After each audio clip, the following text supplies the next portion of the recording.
사사기서 이제 1장 1절에 보면은 여호수아가 죽은 후에라고 이제 쓰지 않았습니까? 이 여호수아가 죽은 후에라는 것은 그 두 가지를 볼 수가 있습니다. 그 첫째는 이 책 자체가 여호수아의 연장이다, 여호수아서의 연장이다라는 뜻이에요. 여호수아의 그 연장이고, 그리고 두 번째는 뭐냐면 이제 여호수아가 죽은 후에라는 말 자체에 여호수아가 죽은 후에 얼마나 신속하게 이스라엘 사람들이 타락했는지를 보자, 그런 뜻이에요. 두 가지. 그러니까 여호수아의 계속 이어진 부분이고, 그리고 여호수아 이후에 어떻게 신속히 부패하고 있는지를 본다 이 말입니다. 그러니까 지난번에도 말씀을 드렸지만 이스라엘 사람들이 가나안 땅을 유다 지파를 선두로 해서 다 이렇게 점령했어요. 전체를 점령했지만 이제 그 군데 속에 있는 여러 그 가나안 땅 안에 있는 군데 있는 그 구체적인 족속들을 이제 점령해 나가야 되는데, 그게 바로 사사기서라 이 말입니다. 그 구체적으로 점령해야 된다. 그런데 점령하지 못한, 완전히 점령하지 못한, 그래서 그 내비둔 그런 가나안 족속들에 의해서 이 사사기서 내내 고통을 받고 있다. 이게 사사기서인데, 여기서 이제 중요한 게 뭐냐면 1절에 보면 여호수아가 죽은 후에 이스라엘 자손이 여호와께 묻자와 가로되, 이제 여호와께 묻자와 가로되는 것은 뭐냐면 이스라엘 사람들이 전쟁을 앞에 두고 항상 하는 말이에요. 그러니까 이들은 그 전쟁은 하나님께 달려 있다고 생각하기 때문에 하나님께 묻자와 가로되, 이제 이것은 전쟁에 나가야 됩니까? 또는 우리에게 승리를 주시옵소서, 이제 이런 뜻이고, 두 번째는 우린 이미 출정 준비가 됐습니다 라는 뜻도 포함되어 있어요. 우린 출정 준비됐습니다. 그런데 여기서 재밌는 게 뭐냐면, 우리 중 누가 먼저 올라가서 가나안 사람과 싸우리까? 여기서 보니까 여기서 이제 말씀해 주신 게 뭐냐면, 지금까지는 모세나 여호수아 같은 특정한 하나님으로부터 직접 계시를 듣는 자들이 이스라엘 사람들을 이끌었습니다. 그렇죠? 특정한 사람들이 이끌었어요. 그런데 이제부터는 그 특별하게 하나님으로부터 직접 계시를 듣는 자들이 사라지게 됩니다. 그리고 또 우리 중이죠. 그러니까 우리 중이니까 지금 현재가 뭐냐 그러면은 여호수아처럼 딱 리더십이 있는 자가 없다는 거예요. 그러니까 이 전쟁을 앞에 두고, 그럼 도대체 이제 이 이스라엘 사람들을 누가 이제 인도를 해야 되느냐, 이제 이런 이제 딜레마에 빠지는 거예요. 그러니까 하나님 앞에 우리 중 누가 올라가기를 원합니까? 라고 이제 먼저 가서 싸운다. 먼저 가서 싸운다는 것은 선봉했을 사람이 누구냐? 선봉했을 사람이 누구냐? 우리 전체 이스라엘을 이끌 그 리더십이 누구냐? 이제 이렇게 물어본 거예요. 그 전에는 개인이었다고 했죠. 모세나 여호수아였었는데, 지금은 이제 족속들, 어떤 지파가 우리의 인도자가 될 것이냐, 이 문제를 놓고 하나님께 기도를 드립니다. 그럴 때 2절에 여호와께서 가라사대 유다가 올라갈지니라, 보라 내가 이 땅을 그 손에 붙여놓으라 하시니라. 이제 사사기서 이제 1장 2절 말씀에 유다가 올라갈 것이라 라고 하나님이 이렇게 말씀을 해 주십니다. 그래서 이 사사기서는 어떻게 보면 되냐 그러면은 이제 이스라엘에서 사사 시대에 유다 백성들이 이제 이스라엘의 전체 대표가 될 것이다. 이것을 자연스럽게 이야기를 해주는 게 사사기예요. 그래서 여호수아가 끝난 다음에 사사기 이후에 그 다음에 사무엘상하가 나오잖아요. 그러니까 이제 이렇게 자연스럽게 넘어가면, 사사기서는 그러기 때문에 어떤 그 중요한 어떤 그 거대한 산맥과 같은 그러한 어떤 뭡니까 성경이라기보다는 여호수아에서 사무엘로 넘어가는 그 거대한 산맥 사이에 있는 지류라고 볼 수가 있는 거예요. 그래서 왜 여호수아 때는 왕이 없었는데 여호수아 이후부터 왕이 생겼느냐, 요 이유를 보여주려고 하는 게 사사기서입니다. 그렇기 때문에 사사기서에서는 당연히 20장에 넘어가면, 마지막에 넘어가게 되면은 왕이 없어 그들의 소견에 오른 대로 이렇게 이야기한다. 이렇게 말하거든요. 왕이 없어서 그들의 소견에 오른 대로 행한다라고 유다라고 없다는 것을 마지막에 이야기를 합니다. 창세기에서 마지막에 왕이 없다는 것을 이야기하면서 1장 2절에는 유다 지파를 가장 먼저 올리는 거예요. 그렇기 때문에 이 두 개를 합치면 어떻습니까? 왕이 없어서 이스라엘 백성들의 혼미가 있었는데 그 대리자가 유다 지파다. 이것을 이렇게 이야기를 해주는 거예요. 그러면서 사무엘상으로 넘어가면서 이제 유다에서 뭐가 끊이지 않는다 그랬습니까? 창세기 때 홀이 끊이지 않을 것이다. 홀. 그 홀이 뭡니까? 그 왕들이 들고 있는 그 지팡이 같은 것이죠. 그런 홀이 그 유다 지파에서 끊이지 않겠다. 이게 창세기에서 예언이었었는데 그 예언이 드디어 성취가 되는 것이었죠. 성취가 되는 것이었습니다. 그래서 3절에 유다가 그 형제 시므온에게 이르되 나의 제비 뽑아 얻은 땅에 나와 함께 올라가서 가나안 사람과 싸우자. 그리하면 나도 너의 제비 뽑아 얻은 땅에 함께 가리라. 이에 시므온이 그와 함께 가니라. 그러니까 유다 지파가 딱 이렇게 하나님이 선봉에 서라라고 이야기가 딱 나오면은 선봉에 서라 이렇게 이야기가 나온다 그러면 그 뭡니까? 혼자 또 가기가 약간 부담스러운 것이죠. 누가 좀 같이 붙어줬으면 좋겠다. 이런 이제 마음을 갖고 있는 것이죠. 그러니까 유다가 시므온한테 부탁을 합니다. 그럼 왜 시므온한테 부탁을 했냐 그러면 시므온 지파가 유다 지파 안에 있는 일정한 그 유다 지파의 그 분깃을 띄워줬거든요. 시므온한테. 유다 지파 안에 조그맣게 있어요. 시므온 지파. 왜 시므온 지파가 이제 이렇게 그 유다 지파 안에 있는 그 지파에서 얹혀 살게 되었느냐? 왜 그러냐 그러면요. 창세기에 보면은 야곱의 딸 디나가 강간당하는 사건이 나잖아요. 그때 그 디나의 친오빠가 시므온이에요. 그래서 이 디나가 강간당한 것에 대해서 복수를 하기 위해서 세겜 사람들을 거의 멸절을 시키지 않습니까? 그때 이제 그 사건을 때문에 야곱이 시므온을 저주를 합니다. 뭐냐 그러면 그들은 지파를 따로 갖지 못하고 그 이스라엘 12지파 안에서 흩어져서 살게 될 것이다 라고 이제 예언을 하게 됩니다. 그리고 시므온이 하나님께 저주를 받아가지고 이스라엘 땅, 가나안 땅으로 입성하기 직전에 민수기에서 숫자를 카운트해 보니까 숫자가 형편없이 줄었어요. 숫자가 너무 많이 줄었습니다. 그래가지고 그 두 가지 이유 때문에 야곱의 예언의 성취죠. 첫 번째. 두 번째는 따로 분깃을 줄 만한 그런 숫자가 아닌 거예요. 이제. 그래서 여러분도 잘 알다시피 구약에서의 축복은 자녀의 축복인데 시므온은 철저히 저주를 받은 것이죠.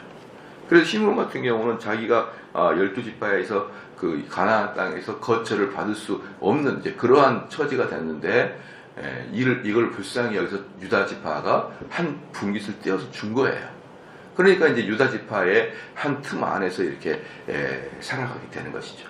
그러니까 유다 지파는 같이 가자라고 요구할 수 있는 좀 그게 있었고 시므온 지파는 또 그것을 거절하기는 어려운 것이죠. 그럼에도 불구하고 시므온 지파는 흔쾌히 가겠다 이렇게 이야기를 하게 되는 것입니다. 이런 걸 보면은 뭡니까? 사람들이 아무리 유다 지파가 강해도 때로는 불안할 때 작은 지푸라기로 잡고 싶은 마음이 있을 때 이렇게 도와주는 친구가 저는 좋다라고 이렇게 봅니다. 지금 뭡니까? 지금 많은 세상의 정치를 가만히 제가 보고 있거든요. 뭐 우리나라부터 시작해가지고 미국, 중국, 러시아, 일본 다 보면은요. 재밌는 게 요즘에 특징이 뭐냐 그러면요. 특징이 우리나라를 제외하고 우리나라는 제외하고요. 특징이 뭐냐 그러면 상당히 강성입니다. 대통령들이. 트럼프도 강성이고 시진핑도 강성이고 푸틴도 강성이고 아베도 강성이고 다 강성이에요. 좀 그런 것 같지 않습니까? 얼마 전까지는 다 강성이지가 않았어요. 다 유순했었어요. 유순했었는데 요즘은 리더십들이 전체적으로 강소로 바뀌었어요. 심지어 필리핀의 두테르테도 강성이야, 강성. 제가 그걸 보고 느낀 게 뭐냐 그러면 한동안 착한 이병이 우리나라를 뿐만 아니라 전 세계에 착한 이병이 쫙 한번 돌았습니다. 착한 사람, 그리고 우리의 마음을 따뜻하게 해줄 사람, 이런 사람들의 지도자가 많은 국민들의 감정을 이렇게 좋게 만들었어요. 그래서 대통령이 되면은 최소한 이렇게 인자하고 꼭 교황과 같이 그런 우리 국가의 아버지와 같은 이런 분이 되기를 원했었는데, 제가 요즘에 트렌드를 볼 때는 국민들은 그런 리더자한테 지쳤어요, 이제. 여러분, 착한 아버지가 좋아요. 능력 있는 아버지가 좋아요. 능력 있는 아버지 좋죠. 그러니까 이제는 좀 안 착해 되니까 좀 우리 국민들을 좀 위한 그런, 우리 국민 잘 살게 하는, 우리 국민만 잘 살게 하는 그 뜻이에요. 여러분, 외교에 있어서 사람들을 자꾸 어떻게 그 강대국이 그럴 수 있어, 우리나라는 철저히 그들한테 이용당했네 이렇게 말하는데, 외교는 철저히 자국 위주입니다. 만약에 우리나라 대통령이 여기저기 돌아다니면서 우리의 자국 이익이 아니라 에티오피아의 이익을 위해서나, 그 나라 불쌍하잖아요. 가서 우리나라 막 손해를 보면서 그들 돕거나, 그러면 여러분 어떻게 살 것 같습니까? 못 살죠. 외교는 철저히 자국 이익입니다. 그러니까 이제 국민들이 우리 힘들다, 아무리 우리가 선진국이라도 힘드니까 우리 자국을 위해서 좀 일할 수 있는 강력한 사람을 좀 뽑아달라, 이렇게 이야기를 하고, 이 사람들 특별히 또 그 자국 안에서 여당과 야당이 있을 거 아닙니까? 여당과 야당에서도 아주 촉을 세워서 싸움질 잘하는 사람들이에요. 그러니까 그들과 타협하기보다는 상대편들을 억압해버릴 정도로 압도할 수 있는 힘을 가지려고 하는 자들이에요. 거의 대부분 그렇습니다. 그런데 여기서도 보면요, 유다 지파가 싸우는데 앞장을 쓸 수 있어야 되잖아요. 그러니까 지도자가 되려면은 여러분, 싸움을 피하지 말고 앞장서서 너희들 내 뒤로 와, 내가 싸워줄게, 이 정도가 돼야 될 사람이 리더십이 되는 겁니다, 여러분. 지금 여러분 전 세계도 보십시오. 그리고 지금도 각 당들이 이제 전당대회가 들어갈 텐데, 이 전당대회 할 때도 누가 리더십이 되냐 그러면 지금 같은 경우는 날 따르라 이거예요. 내가 저 상대당을 내가 격파해 주겠다, 이런 사람이 리더십이 될 확률이 많습니다. 누구보다 나는 중도다, 나는 양쪽을 다 통합할 수 있다, 이런 사람보다는요, 아니야, 나는 극좌다, 극우다, 나를 따라라, 내가 상대편을 이겨주겠다, 이렇게 막 싸움에 능한 자가 지금은 국민들의 마음을 가져갈 거예요. 이 전까지만 해도, 얼마 전까지만 해도 나는 너희들 다 아울러서 또덕또덕 해줘서 내가 얼마나 착한지 보여줄게, 이런 사람들이 국민들의 마음을 훔쳤다 그러면, 지금은 이제 마초와 같이, 근육줄의 남자와 같이, 뭐야, 내가 다 이길 거야, 너희들 틀렸어, 이런 사람들이 저는 앞으로 포스트 이 시대 이후에는 당분간은 이 사람들에게 권력이 넘어갈 것이다, 저는 그렇게 평가를 합니다. 딱 그게 누구냐면 유다예요. 유다 지파는 그냥 싸워왔는데 능력이 있고요. 이스라엘 사람들 전부 다 무섭니? 내가 앞장설 테니 너희들은 내 뒤에만 있으면 안전해, 이런 큰형님 같은 그런 이렇게 포스를 풍기는 게 유다 지파였던 것입니다. 그래서 얘네들이 이 어려운 시대 때는 이런 사람들 밑에 그늘에 있는 것이 모두가 편안하다는 것이죠. 그럼에도 불구하고 그렇게 마초와 같은 그런 유다 지파라 그럴지라도 시므온과 같이 이렇게 조그만 지파, 그러나 시므온이 숫자가 작고 그 다음에 야곱으로부터 저주를 받았지만, 시므온의 피에는 근본적으로 야성이 흘러요. 야성이 싹 죽여버리는 야성이. 그러니까 이 작지만 강한 놈들이란 말입니다.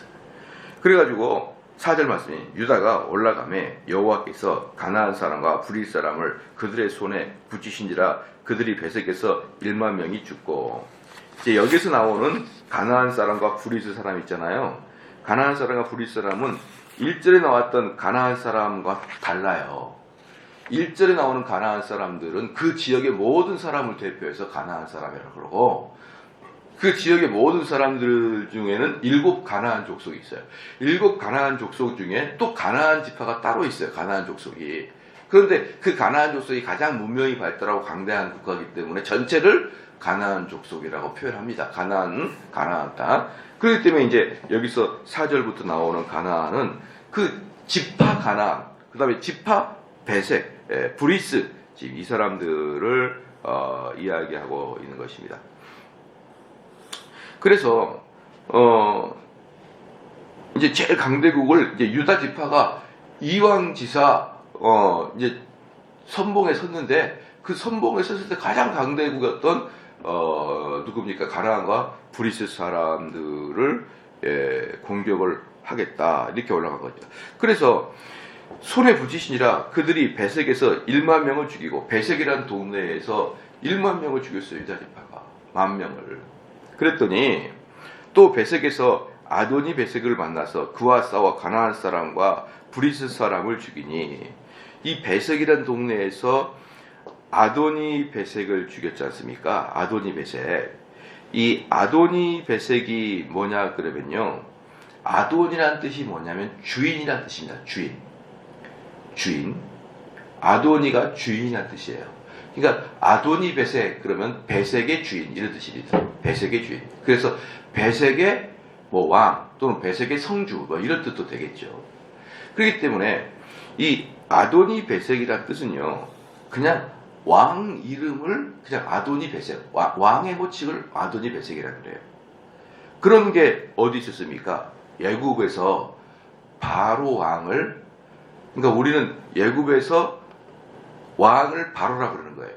목사님, 옛날에 바로가 죽었는데 또 바로가 나와요? 이렇게 말하면 안 되는 거예요. 바로는 애굽의 왕의 직분을 이야기하거든요. 그리고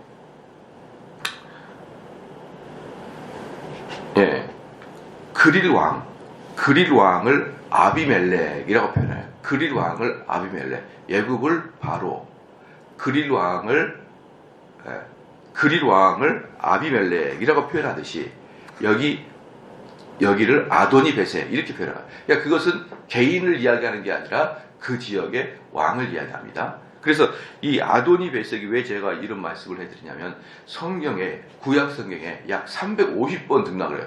여기도 아도니 베색, 저기도 아도니 베색, 이게 뭘 이렇게 많냐 아도니 베색이. 근데 이 아도니 베색은 바로 왕이라, 아비멜렉이나 그런 의미로 왕의 호칭을 쓰고 있습니다. 그런데 이 아도니 베색을 만나서 그와 싸워 가나안 사람과 브릿 사람을 죽이니, 그 지역의 왕이었던 것이죠. 그걸 만나서 가나안 사람과 브릿 사람을 죽이니 6절에 아도니 베색이 도망하니라 그를 쫓아가서 잡아 그 수족의 엄지가락, 수족, 엄지손가락, 엄지발가락 다 잘라버렸습니다. 이렇게 한 이유가 뭘까요?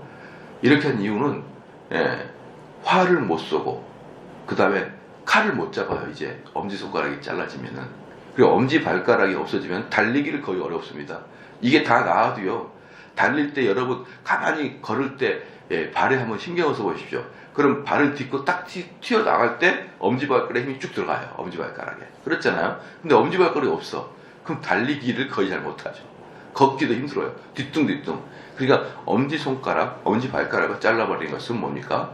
차후에 더 이상은 전쟁의 군인으로서의 가치를 상실시키는 것입니다. 그래서 이 당시에 사람들은 전쟁의 포로들의 엄지손가락, 발가락 자르는 거나 그 다음에 눈을 빼는 것이 이 사람들의 업무였어요. 사람을 안 죽여도 그것만 도려낸다 그러면 더 이상 우리의 적수가 못 되는 거거든요.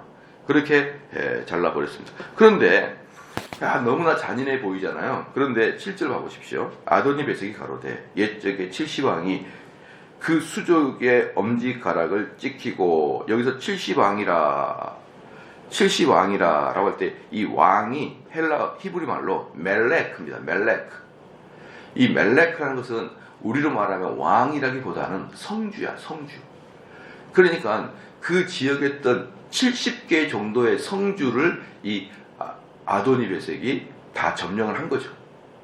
그래서 다 점령을 한 다음에 자기가 그 성주들 70개의 성주들의 엄지손가락과 발가락을 잘랐던 경험이 있었던 것이죠. 이 아도니베섹 자체가. 그러니까 아도니베섹이 가로되 옛적에 실시방이 그 수족의 엄지가락을 찍히고 내 상 아래에서 먹을 것을 줍더니, 그러니까 그렇게 다 엄지손가락 발가락 자른 다음에 내 상 밑에서 내가 밥 먹다가 던져주면은 그걸 개처럼 받아 먹도록 그렇게 내가 했더니, 이 말이에요. 했더니 하나님이 나의 행한 대로 내게 갚으심이로다 아니라 무리가 그를 끌고 예루살렘에 이르렀더니 그가 거기서 죽었더라.